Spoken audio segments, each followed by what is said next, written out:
countries to wrongfully detain Americans? Well, first, let me say that it's a huge moment today that speaks to President Biden's commitment to bring home Americans held hostage and wrongfully detained around the world. And he's been clear since the beginning of this administration that he is committed to doing exactly that, to bringing Americans home. He's brought home Americans from Venezuela, from Afghanistan, from Haiti, from Burma, and now today from Russia. And Trevor's freedom is the result of months and months of hard, careful work across the U.S. government. Now we'll get to your question. When he referenced the tough decision in his statement this morning, he was referencing the decision to commute the sentence of Konstantin Yaroshenko. I would emphasize that this individual had already served the majority of his prison sentence for a nonviolent drug crime, and our overriding priority here was the safe return of Trevor Reed, knowing not only had he been held against his will for too long, but that his health condition required urgent treatment. He's going to be able to not only be reunited with his family, but to receive the treatment he needed from the United States. So again, our objective is to bring all Americans who are detained, who are held, who are away from their families home from overseas, but I'm not going to be able to preview for you what processes or approaches we're going to take for those moving forward. But is there a concern that now it's not just detaining Americans, but wrongfully mistreating them allows allowing them to get seriously ill, gives another country leverage over the United States in terms of creating another opportunity such as this for this sort of prisoners? Well, again, unfortunately, Zeke, there are Americans who are held in other places around the world who we are still working to bring home, and that has been the case long before the president, and importantly, our hostage negotiator took the steps to bring Trevor Reed home. So this has been going on for a long time, I guess, is my larger point. And our effort and our objective was to take steps that we needed to take to bring him home, knowing his health conditions and know he's been held for too long. On a different topic, Russia yesterday and today effectively carrying out that cutting off natural gas to Poland and Bulgaria. Yeah. What's the White House response to that, and there are additional steps the U.S. government is taking to reassure its European allies that, maybe not so much now, but certainly when the weather turns later this year, that they will have the energy supplies they need? Sure. Well, unfortunately, this is not. This is the type of step, the type of almost weaponizing energy supplies that we had predicted that Russia could take in this conflict. That is why we, of course, have been in touch with Europe, including with these countries, including over the last 24 hours with leaders in Poland and Bulgaria. And we have been working for some time now, for months, with partners around the world to diversify natural gas supply to Europe in anticipation of and to also address near-term needs and replace volumes that would otherwise come from Russia. I would note that last month, in advance of this, the President launched a task force with the EU to target additional LNG volumes for Europe, including Poland and Bulgaria. This will help replace over time Russian gas to Europe, decreasing Europe's dependence on Russia and Putin's ability to use energy to coerce Europe. I would also note that Poland and Polish leaders have said they have the capacity through the reserves and other imports right now for the moment, and Bulgaria has said it is also looking at other import actions. So we are working, and we have been working to address over the long term. We have been in touch with these leaders over the last 24 hours, and I would also note what they've said about what their capacities are for the current short term. Go ahead. Thanks, Jen. Has the president been in touch with, or does he plan to reach out to Paul Whelan's family, Brittany Griner's family, any of the other families who have loved ones detained in Russia? We have, of course, been in touch with their families over the course of time. I'm not going to detail those conversations further. But Paul Whelan's brother, David Whelan, put out a statement today. He said if this case required difficult decisions that the president doesn't take lightly, how difficult are the decisions he faces to release Paul? What's your response to the Whelan family? Our response is that we are going to continue to do, the president is going to continue to do, our State Department officials and negotiators are going to continue to do everything they can to bring Paul Whelan home. If I can just ask more follow-up, the president, of course, met with Reed's family here at the White House. Can you talk about the personal impact that meeting might have had? Did he leave that meeting with a sense of urgency, a renewed sense of urgency to get this done?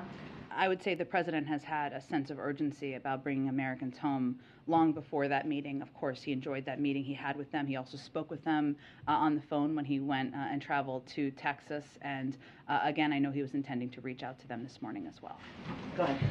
On the economy, we have a GDP print that's coming out tomorrow that's expected to show fairly marginal growth There's increasing expectations from banks, predictions of that we're entering a recession. Your budget plan had a focus on budget deficit reduction as opposed to fiscal stimulus. Is there any plan to change that as we see the threat of a recession looming? Well, again, as I've said before on the recession question, obviously we look closely at economic data. We continue to believe that there are strong data in the economy, whether it's record job growth, whether it is the current unemployment rate, and that as a result of the actions of the president. I would note on the GDP expectations for tomorrow, as you noted, the market expectations and other analysts out there do expect the growth to be slower in quarter one, which is what the data is being reported out tomorrow, than in the fourth quarter of last year. This largely reflects the very strong pace of growth in the fourth quarter. When taken together, growth over the 2 quarters is expected to be at a solid pace if we look at it over time, which is how we look at data. And looking under the hood, the slowdown relative to quarter four is mainly for technical reasons like the change in inventory. So last quarter, companies built up their inventories very quickly, and growth in inventories are expected to be slower, though still positive, this quarter. This is something that has been pointed out, or this trend, or this reasoning, should say, has been pointed out by a range of outside economists and forecasters, including former NEC Director Jason Furman. Quick follow-up just on inflation. There's been some numbers that have shown that the monthly interest payment that somebody pays when they take out a mortgage has basically doubled over the past year. You've talked about what you're doing on meat prices, but if you look at the grocery bill pretty widely, there are many categories where we're seeing double-digit inflation: flour, coffee, fruit. Is there any strategy to deal with some of these other areas where we're seeing kind of broad-based inflation? Well, I would say the president's plan to address inflation or address causes or costs as they've gone up for the American people has many different components. Obviously, there's an important purview that the Federal Reserve has, and they've indicated their plans to recalibrate. We support that effort or steps they intend to take. And obviously, they have purview over it, and they've predicted that inflation will come down and moderate before the end of the year. But how the American people experience inflation is costs, as you noted, whether it's at the grocery store or other costs on their pocketbook. And the president has taken a number of steps to address costs, even extending the pause on student loans, which is something he did just a few weeks ago, the steps to fix the family glitch in the Affordable Care Act so more people would be eligible for lower cost health care, and continuing conversations that are happening on Capitol Hill right now on his proposals to lower costs on child care, health care, the cost of prescription drugs. These are all areas that impact and will help families as we're working to bring costs down. Go ahead. The president told Trevor Reed's family that he had wanted to call them in the middle of the night last night, but didn't want to jinx the release of their son. Can you tell us more about what's been happening behind the closed doors for the last 12 or 24 hours regarding this release? Sure. And, I think what the president was referring to, and I've fortunately, because it's a part of history and a great day, obviously, when you bring an American home, and the president has, of course, been a part of many of these, and a much higher and more important role is just there's a lot of sensitivity, as you all know, around the period of time when individuals are in transit, right, when they are being brought to a third country. As we've noted, we're very grateful to Turkey for allowing the exchange to take place in their country. So basically over the last 24 hours, one, as I noted, this had been happening over several months. So Roger Carstens, the special presidential envoy for hostage affairs, and his team and many others had been negotiating and engaging in this, and the exchange took place in Turkey during the early hours of the morning East Coast time. So I think what the president was referring to was his understanding and knowledge that would be happening, but not wanting to put anyone in a position of putting that at risk, even people who are excited and joyful and looking forward to the news. Then once they got to Turkey and they were safely on a plane on their way back, we were able to obviously make notifications and phone calls and also put out the statement from the president to make all of you aware. Were any other conditions agreed to for Trevor Reed's release besides the release of this Russian? This was a discussion about one issue and one topic, and that was the release of Trevor Reed. But were there any other conditions agreed to besides releasing the Russian in exchange for Trevor Reed? There's no other condition. There were no other conditions that I'm aware of. What does the White House read into Russia's willingness to release Trevor Reed now in the middle of this invasion of Ukraine? Look, I think the release of Trevor Reed, him returning home to his family, receiving the health care that he has long needed, does not change our approach or view, opposition, or the president's intention to put forward a package in the coming days to help continue to support the Ukrainians. In terms of what they mean or how they assess it, I would leave it to them to speak to that. Does it make anyone here at the White House more optimistic about what could be ahead, or does it have nothing to do with This was about one issue and topic, and I don't think we should read into it further. Go toward the back. Yeah, we can come to the back in a moment. Go ahead, Weija. Thanks, Jen. To follow up on Mary Alice's question, during an interview this morning, Trevor Reed's parents said they believed that personal meeting with the president was the, quote, tipping point, that it made all the difference. Is that true? Well, look, I would say any time that you meet with, a president meets with, or any official from the government meets with the parents or family members of someone who's being detained, that impacts them personally. But this has been negotiated in negotiations for months. I spoke with David Whelan today, and he is concerned that Reed's release now narrows the chances for his brother's release, because Russia obviously wanted Yaroshenko's release for years now, and now that it's happened, he worries that that was a major concession that the U.S. no longer has. So what do you say to the Whelan family? We would say we will continue to advocate for the immediate and unconditional release of Paul Whelan at every opportunity, and using wrongful detention as a bargaining chip represents a threat to the safety of everyone traveling, working, and living abroad. We obviously oppose this practice anywhere, and we are going to continue to do everything we can to bring him home.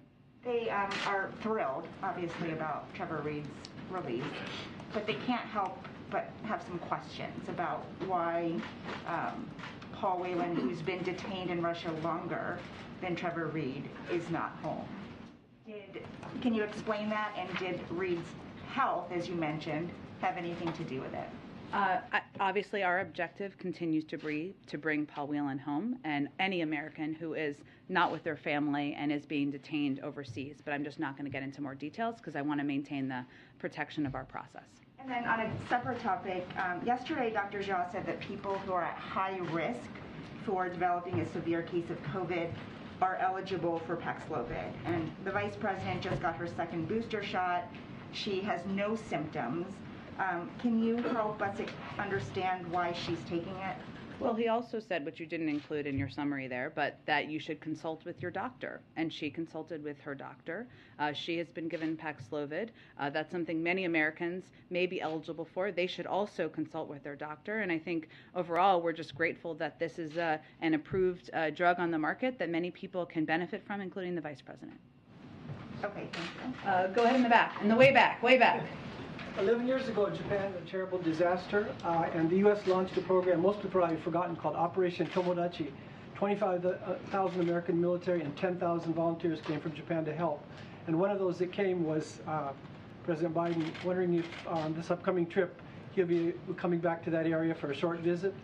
And while we're waiting for advisement, is it possible to do an interview with you? Oh, okay. You often come with an interview request. I should know ahead of time.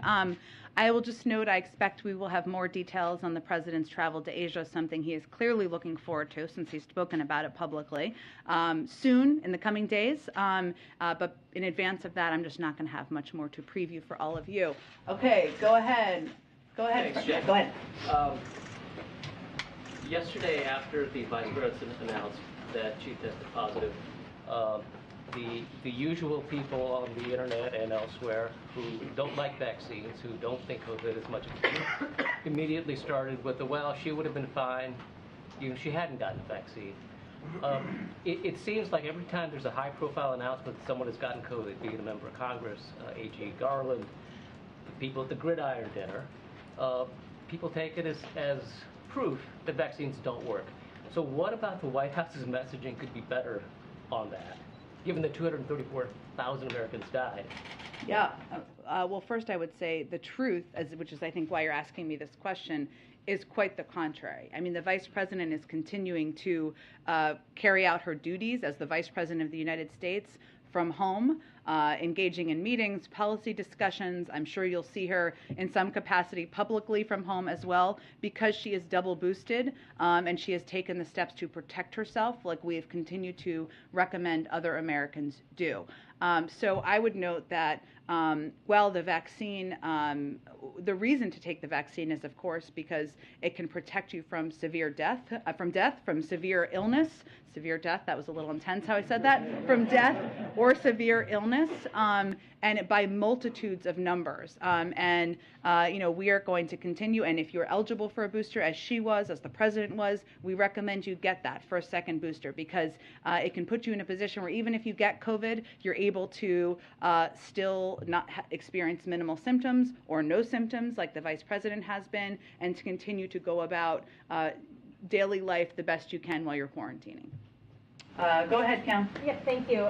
Dr. Fauci said on the PBS NewsHour last night, quote, "This country is out of the pandemic phase of COVID." What phase are we in right now? And also, if we are out of the pandemic phase, why are emergency measures still in place? Well, what Dr. Fauci was saying is that we are in a different phase of this pandemic, and that's absolutely true. Last month, the president announced a plan for how we can move forward safely while staying on our front foot against COVID.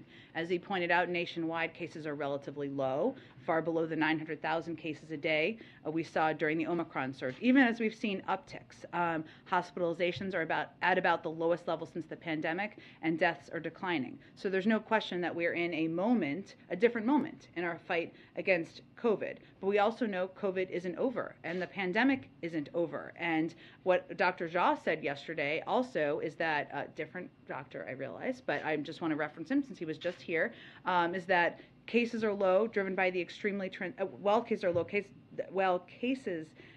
low, cases are still, we've seen an uptick in some places, driven by the extremely transmissible BA2 variant. We know the risk of potential surges, even as a potential new variant or subvariant remains. So different phase, because we're at a much lower level of hospitalizations, of deaths, and even nationwide of cases, but we are still seeing people get very sick from COVID and cases of COVID, and we have measures that we should all continue to take to protect ourselves. A couple of very quick, short other questions.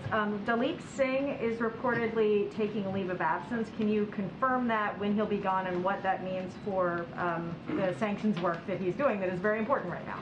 It is very important. He is a very important member of the national security team. I don't have any details or any confirmation of his plans. What I would note, and if Dalip were here, and we'll invite him, he would note, is that he is an incredible team he works with, who helps put together these sanctions packages, helps in implementation, helps coordinate diplomatically, and we will. There are a number of people who will continue to do that work. And when are you sending the funding request for Ukraine funding up to the Hill? Well, the president said last week it will be this week, so there's only 2 days left of this week, as soon as tomorrow, but in the next 2 days. Go ahead. Indonesia decided to invite President Zelensky to the G20. I'm wondering if you've reacted to that, but also what it says about progress that the U.S. might be making behind the scenes, hoping to expel Russia from that forum, and if the decision to invite President Zelensky has informed, and the president can confirm that he's going to now attend the summit. Well, we've seen the reports that President Zelensky has been invited to the G20, and we certainly welcome that. As you know, President Biden said just last month that Ukraine should be able to participate, but we don't have further confirmation beyond the news reports, which we certainly think are positive. And as he also said last month, which is of course why you're asking me, he doesn't think Russia should be invited, but ultimately it's a decision for the G20. So we don't have any new announcements at this point. We will continue to engage, and we've reached out, of course, to Indonesia, as you noted, who's hosting the summit, but we don't have any other additional details. It's 6 months away. Typically, the president does attend, but I don't have anything to confirm about a trip 6 months away at this point. Just a quick one on Ukraine. There's been questions about why the U.S. hasn't suspended steel tariffs on Ukrainian steel coming in. Do you have any information about why we've maintained those tariffs? Sure. Obviously, there are a range of considerations to provide not only direct assistance, but economic relief to the Ukrainians under consideration. I don't have anything to preview at this point in time. I'll go to Kristen and Jackie, and then I'll go to the back. Go ahead. Jen, thank you so much. Following up on Tam, we actually just reported that the White House is tomorrow, as soon as tomorrow, going to request the supplemental, and that it will be through the end of the fiscal year, and that it's going to be massive. Can you help characterize how much money will the administration be asking for? Will we hear from the president on this? So let me try to answer all those questions and then tell me if I don't. I can confirm it, well, as soon as tomorrow, only 2 days left in this week, but it will definitely be this week that we will send up the supplemental. In terms of the president's schedule, his role, I have nothing to preview at this point in time. As soon as anything is finalized, if he's going to speak publicly, we will announce that to all of you or let you all know. In terms of the length or the size, I don't have a number for you at this point in time, but there is plans for this to be a proposal to go through the fiscal year, and it will include, as our past packages have included, security or military assistance, humanitarian economic assistance, given those, in our view, will help address a range of the needs the Ukrainians have. Thank you. You did answer all of my questions. Obviously, there's a renewed push on Capitol Hill and behind the scenes here at the White House for some revised version of the Build Back Better plan, a scaled back version. When was the last time President Biden spoke with Senator Manchin in earnest about what he could sign off on? So we're just not going to detail that per the president's request. From here, any conversations he has with Senator Manchin or other senators, just to protect those conversations. Fair enough. Can you characterize, though, are the negotiations happening in earnest? Are there real talks going on about specific things that Senator Manchin that the White House could agree to? I would tell you, and I'm sure your colleagues on the Hill, now that all these senators are back, can confirm this with a number of them right now or today, that there are still a great deal of interest, passion, in moving forward with the president's plan to lower cost for Americans, and a lot of senators who would like to see this move forward. Secretary Mayorkas is getting a real grilling on Capitol Hill today, particularly about Title 42 and the plans that are in place to deal with it. DHS has acknowledged that a surge would put a substantial strain on resources. Now, obviously, DHS announced this 6.20-page plan. But given that strain that DHS is anticipating, why should the American people have confidence that you'll be able to deal with that surge of migrants if Title 42 is lifted?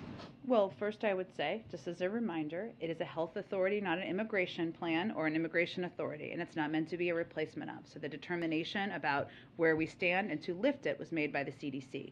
Just to note, the 6-point plan that Secretary Mayorkas put out and talked about today or over the last 24 hours includes 6 pillars: surging resources, including personnel, transportation, medical support, enhancing CBP processing efficiency and moving deliberate speed to mitigate potential overcrowding, administering consequences for unlawful entry, bolstering the capacity of non-governmental organizations to receive non-citizens, targeting and disrupting the transnational criminal organization and smugglers, and deterring irregular migration. So what he talked about today is exactly what his preparedness plan that's been in the works and in the planning for months would do, and they have talked about the need potentially for more resources to make that happen. And just to be very clear, and some Democrats have said this, will the plan be in place before Title 42 is lifted? That is exactly what the preparedness and implementation plan is intended to do.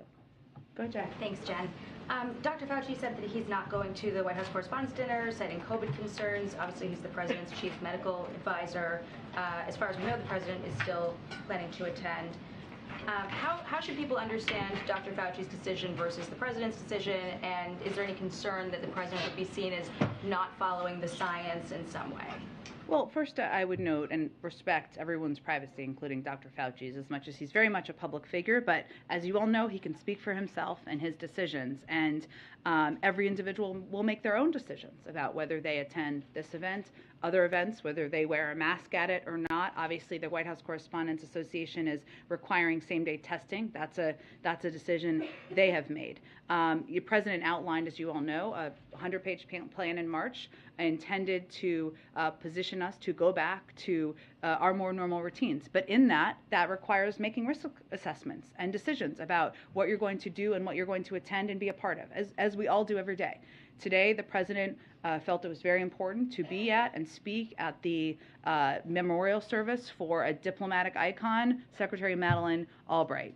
He made the decision to do that despite the fact that there were hundreds, if not thousands, of people there. He has made the decision he wants to attend in a safe way the White House Correspondents' Dinner to showcase his support for the free press, for the work of all of you, for the work of your colleagues around the world, to not only share accurate information about COVID, but also report on the war in Ukraine and all of the work that happens every single day. That does stand in stark contrast to his predecessor, who not only questioned the legitimacy of the press on a nearly daily basis, but also never attended the dinner, I don't believe. So he felt that was important and made a risk assessment to do that in consultation with his doctors and healthcare team. I would note that we also take additional precautions and steps. I would expect that he may wear a mask when he's not speaking. I'll wear a mask when I'm at the dinner in all likelihood. And we also took steps, including the fact that he's not attending for the eating portion of the dinner, and he'll be there for the program, which includes a number of speakers, the presentation of scholarships, as you know, and of course, his speaking and his roasting, where he will be on the menu, as he likes to say, when Trevor Noah is speaking. So, just like anything, it's a risk assessment and a decision he made on a personal basis. Thank you. And I want to ask a few questions on Title 42, but real quick, I want to take another stab at a question I tried yesterday. You answered the first part of it. We've heard the president say over and over again that he has never spoken to his son about his business dealings. Has he ever spoken to his son's business partners about his son's business dealings? Again, nothing has changed about what I said yesterday. The president does not get involved in the business dealings of his son. Even through his son's business partners? Nothing has changed since what I said yesterday. Okay. I don't believe you answered that part of my question yesterday. He's not involved in his son's business dealings. On Title 42, Mayorkas detailed this 6-point plan. Part of it involves sending health care providers from the VA. He was asked about this on the Hill today. He said that it's necessary, that this interagency effort is necessary, but is it appropriate to be taking resources away from the VA to help with a surge at the border?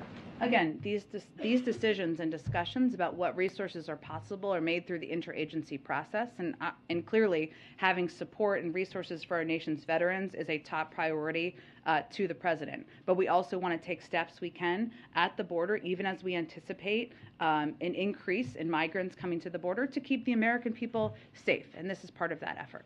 Another piece of this plan talked about the law enforcement help. CBP has 23,000 agents working on the southern border right now. We're already seeing 7,000 illegal crossings a day. That is expected to surge to 18,000 when Title 42 is lifted.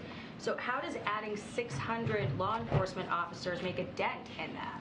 Well, I would say, Jackie, that one of the reasons that Secretary Mayorkas is participating in the important, democratic process of testifying on the Hill is to answer the questions of exactly how the resources he's requesting, and they have identified as needing to address this potential increase, will help address that. So I would point you to his many hours of testimony today and tomorrow. And then there's been reporting that Speaker Pelosi is unhappy with the way that the White House has handled Title 42 and worried that if it comes up for a vote as part of a Ukraine package, that Democrats wouldn't have the votes to defeat that. Does the White House share that concern, and what do you make of Pelosi seeming to be kind of shaky on just how close she is with the White House on this decision? Well, I would say we're incredibly close with Speaker Pelosi, and the president has known her for many, many decades. I don't have more to spell out or explain what her meaning was or what defeat it means or doesn't mean. There are many strong feelings and points of view on Capitol Hill in the House and in the Senate about Title 42. It wasn't a decision made by the White House. It's a decision made to lift it by the CDC. The authority was given to them by Congress. And our effort and our focus is on implementation, and the Department of the Secretary of Homeland Security is obviously testifying on that. So I don't have any more to explain about the particular comments, but we obviously work very closely with Speaker Pelosi on a range of issues, including immigration. A number of Democrats are, speaking up about their problems with Title 42. I mean, Mark Kelly was briefed by Mayorkas yesterday. He said that he still has remaining questions about how and when resources are going to hit the ground. These are Democrats saying these things. They're not wanting, Title 42 to replace an immigration effort. but they're saying that there just is not a plan in place to support what's going to happen when Title 42 goes away. Well, what I was trying to note earlier, perhaps not articulately, is that there are a range of members who have strong concerns about it being lifted. Again, not a decision we make, a decision made by health and science experts. And there are many members who feel very strongly about it actually being lifted and that moving forward. This is why Secretary Mayorkas is on the Hill doing, I believe, 4 hearings, answering extensive questions from a range of members, Democratic and Republican. He put out a 6-pillar plan on exactly how he's going to implement it, and that has been a plan that's been in the work for 6 months. So this is part of the democratic process happening, and he's happy to be on the Hill answering their questions. Go ahead, Peter. Hey, Jen, the bipartisan leadership of the Senate Judiciary Committee, Senators Durbin and Grassley, have expressed concern about the DHS Inspector General delaying or diminishing reports on sexual misconduct. This is a Trump-era holdover. Is the president going to point a fire or in some way intervene with Mr. Ghaffari, who is the Inspector General, and is there any broader sense about what to do about Trump-era Inspector General? I know that there can be changes made. I have not dug into this particular Inspector General with the president or the team here. I'm happy to do that, and I can follow up with you after the briefing. Good. Go ahead. Thanks, Jim. On the issue of student debt, I know you've been asked about this before, but Senator Schumer just told reporters on the Hill that the president is getting closer to canceling up to $50,000 in student loan debt for borrowers. He said the president is moving in our direction. We're getting closer. Is that true? When can we expect a decision? Look, the president has been considering and looking at options for how to provide more relief to students across the country. I would note again that not a single borrower of federal student loans has paid a penny on these loans since he took office. And this has been the longest time of that for any president probably in history. You can fact check me on that. And he's continuing to consider a range of options in terms of any additional steps. Let me go to the back. Go ahead. Thank you, Jen. Two questions. Follow up on the student loan forgiveness. You said that the president is looking at a range of options with regards to canceling some student debt, but is the president looking at any options for those students and parents who saved and sacrificed so that they wouldn't have to take out such massive loans? Is he looking at including them in relief retroactively? How would they be made whole if there was some sort of canceling of debt? You mean for people who have paid off all of their student loans? Who made sacrifices so that they wouldn't have to take out some of those loans? It's a good question. What I can tell you at this point is that there's legislation he'd be happy to sign for individuals who have $10,000 in existing student debt. If Congress wanted to send that to him, he'd be happy to sign it, and he's looking at executive actions and authorities. But I don't have anything to preview on that front. Okay. Then, if the president does move on canceling some of the student debt, isn't that just one half of the equation, though? I mean, what is he looking at in order to keep some of these public universities from jacking up tuition prices, despite some of the federal subsidies that they've been getting? I mean, what is to stop some of these schools from just increasing tuition for the next generation of students? Isn't that half of the equation here? I don't know if people would consider it half of the equation. I don't know. We'll let Americans define it. I would point you to the Department of Education to talk about their efforts on that front. One last quick follow-up. Is the president's weekly lunch with the vice president still a priority for him? Absolutely. Obviously, they're not going to be dining in person while she is quarantining at home, but they did speak yesterday, and I expect they will speak regularly while she is quarantining, and she is participating in a number of policy meetings here, too. Follow up. Go ahead. And then I can come to you, Nikki. Okay. Oh, go ahead. So polite. Go ahead. Do you have any reaction to Boeing claiming that it's lost $1.1 billion on the Air Force One contract? And more important, has the president ordered Boeing to stick with the traditional blue and white design instead of the garish red? This is bringing me back to like my first week in this job. Yes, I appreciate it. I actually don't have any information on the plans for the new Air Force One. I can certainly check and see what we know, and I can get back to you on that. Go ahead. Thanks, Jen. Do you know why the Vice President's doctor recommended she take Paxlovid? Well, I think as Dr. Jha said yesterday, there are a range of Americans who may not know they're eligible and they should consult with their doctor. That's exactly what she did. And one of the, not challenges, but one of our efforts right now is to provide more information publicly and have more people consult with their doctors about whether they're eligible. Do you know if she's like showing symptoms, or would her getting like severe COVID present like a national security risk? They obviously said yesterday that she did not have any symptoms. I don't have any update beyond that. She's continuing to work from home, conducting her duties as vice president, so I don't believe we're talking about a national security issue in this moment. She can also do secure calls and video conferences from her home because we have that capacity. If she got severe COVID disease, would that not be a national security risk? I'm not going to speak to a hypothetical of the vice president getting sicker at this point in time, which I think is probably understandable. Go ahead. Can the White House give us any update on Trevor Reed's condition after his release, or any treatments that he might have received following his release?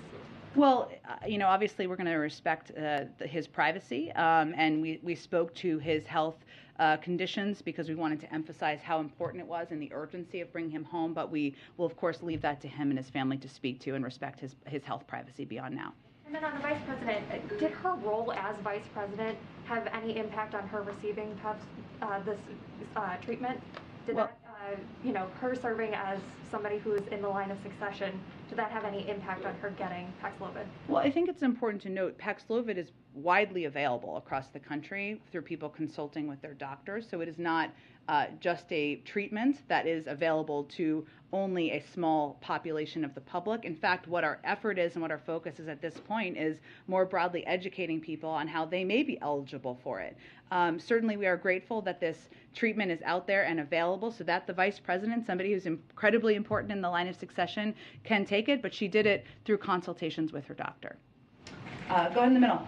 Thanks, Jen. So Democrats on the Hill today said they will act soon on efforts to lower prices of gas, and that a federal gas tax holiday is still on the table for them. If they if they include a federal gas tax holiday in a bill, would the president support that?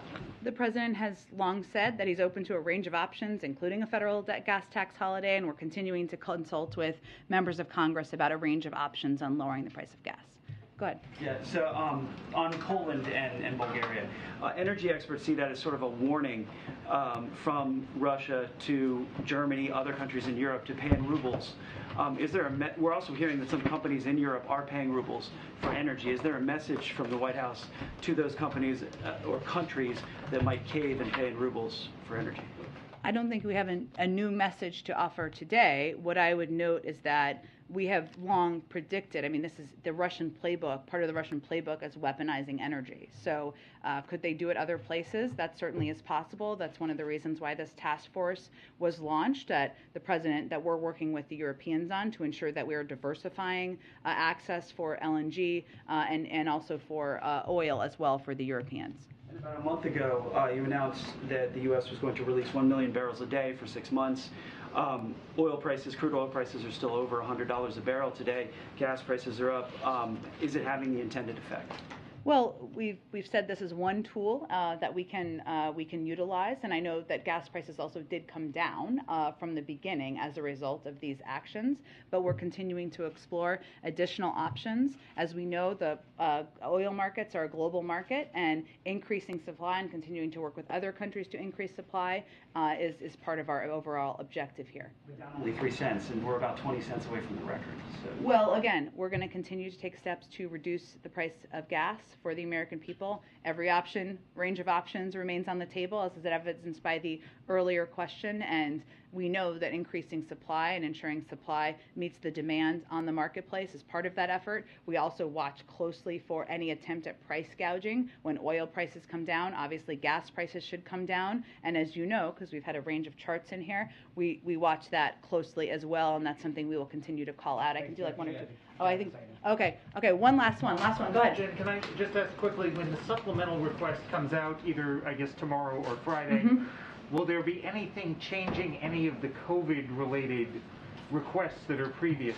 Are the only new materials going to be related to the Ukraine request, or will there be a new spate of requests on COVID assistance as well? So we will request COVID funding, and we will reiterate our request for $22.5 billion for COVID funding, something we feel will help meet the immediate emergency needs we have. And that was a discussion, obviously, that we didn't get through, but we will continue with Congress in the coming days and weeks.